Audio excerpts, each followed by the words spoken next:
Okay, so we're now at layers part 3. Let's learn a little bit more, and we're still going to be working with the last subject, which is adjustment layers. And what we're going to learn to do is to apply something in a specific area. So rather than affect the whole of the image, we just want to target an area.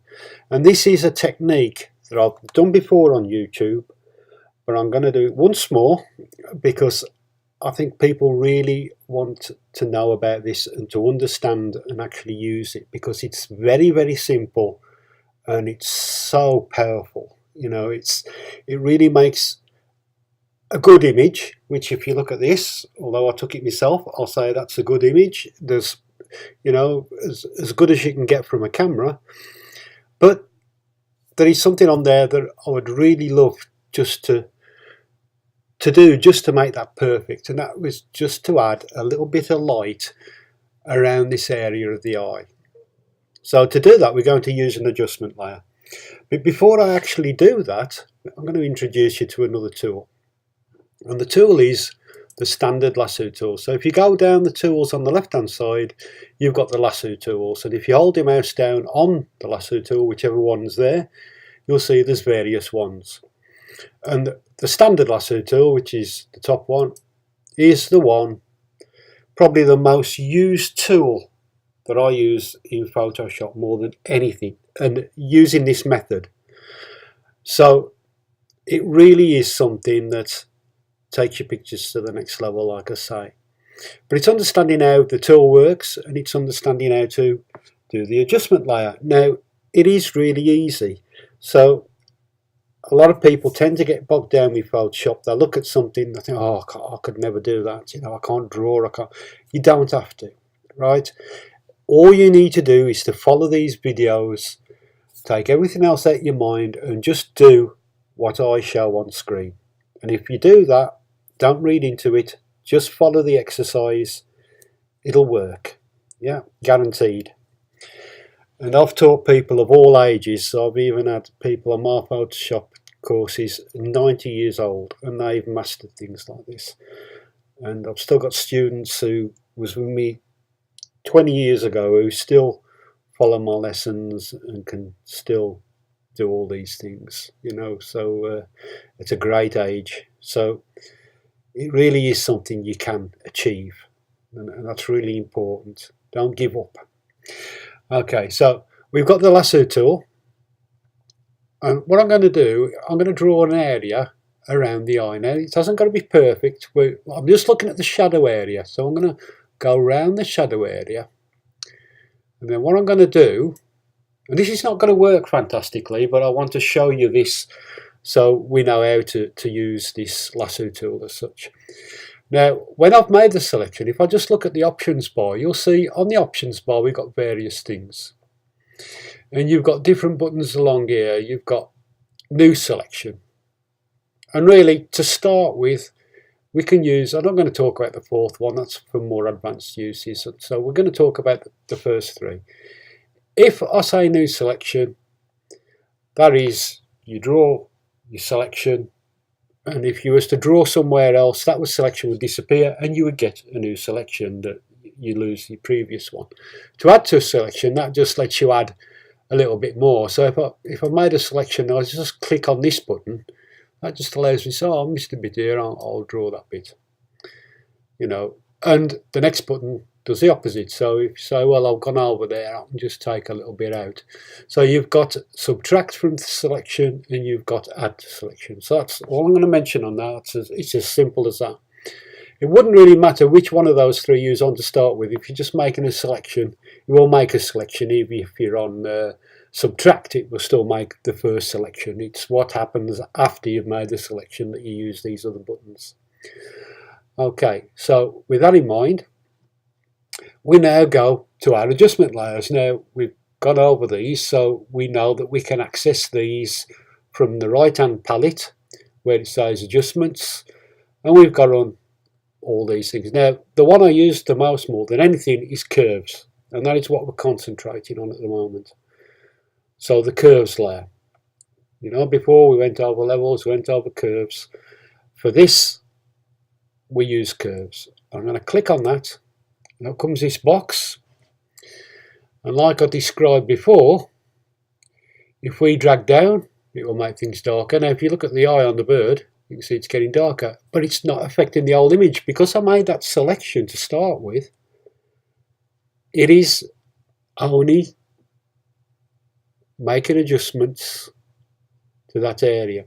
So the way I like to get people to use the curves tool without getting too technical is just to work from the very middle, so on this center position, and always work up to make things lighter towards the opposite corner, up to this corner, or if you're making it darker towards that corner. And it's usually just a very slight adjustment. So if I bring that up, you can see it's making the eye lighter. The only trouble is if I bring it up even harder, you can see that we've got this hard edge and it totally ruins what I'm trying to do. So I'm just going to take that away and I'm going to delete that layer. Okay, so we're back just to the background layer now. Let's put our adjustments on again. But before we do that, let's look at the lasso tool and let's look at this feather and what the feather does. Now, the hard part for people to understand is images are all different. And by that I mean the resolution, the type of file format and whatever makes a difference when you use these tools. So therefore, if I say to you, I'm going to put a feather of this as so many pixels, it's measured in px, which pixels. It may not work on your picture because it could be a different resolution. The sizes of things, so if I type on this and I use a font and a font size, it may appear really big on this if I selected a font size, and if you've done it on your picture the same size, it may look very small. And that's to do with the resolution of the picture. It works with the resolution of the image that you've got. So basically what you have to do is use your eyes and just see to start with what you actually get when you apply a feather or whatever, or a text size, and you have to actually look. It's like when we're using the paintbrush. In the previous exercise I showed you using the paintbrush, and you can adjust the size of the brush. Now those adjustments in the measurement of pixels will be different on each picture, but this is a picture took straight from the camera, so it's more or less full frame. It's quite a big image, it's slightly cropped, so I will probably need a larger size on this than I would if it was just a picture took off the web. Okay, so let's just practice. So on the feather, all I'm going to do, I'm going to click inside that box where I've got 0 pixels, which it will be on by default. And I'm going to add, let's try 20. And then I'm going to draw my selection again around this area. And I'm going to do that again, what we've done previous. So I'm going to go to the adjustments, I'm going to click on curves. And I'm just going to drag this up slightly, and you can see now the effect. I'm doing it to extreme now so you can see the actual feather on there. It's softer if you can see that, yeah? Now I would say that's probably still not enough. So this is how you practice. So I would probably say I'm going to need about 30 or 40 on that to get a nice soft effect. And if I'd done that and it was incorrect, I'll go back to the curves and I'll right click the right mouse button, right click, and I would delete the layer. Okay, and then I'll simply do it again. I make a selection, and this time I'm going to change the feather. Let's try 40. I'm going to delete the 2, put a 4 in there, delete the 2, so put the 4. So we've got 40 pixels. Do that again. Okay, now we go to our adjustments, and now you can see, how much softer that is and how much more natural it is. And quite often when you do this, I'm dragging it right up, you can see, and you can see what's happening there. It's a very, very slight adjustment usually to correct things. Don't tend to go overboard. So you can see I've just put a slight curve on that. So to make it lighter, I'll go up towards the top left corner. If I want to make it darker, I'll do the opposite. So it's working from the middle, just pushing it up just that little bit, and that is now the perfect exposure. So a very simple lesson, a very simple technique. Learn to use that lasso tool, learn to use those curves because they're really useful.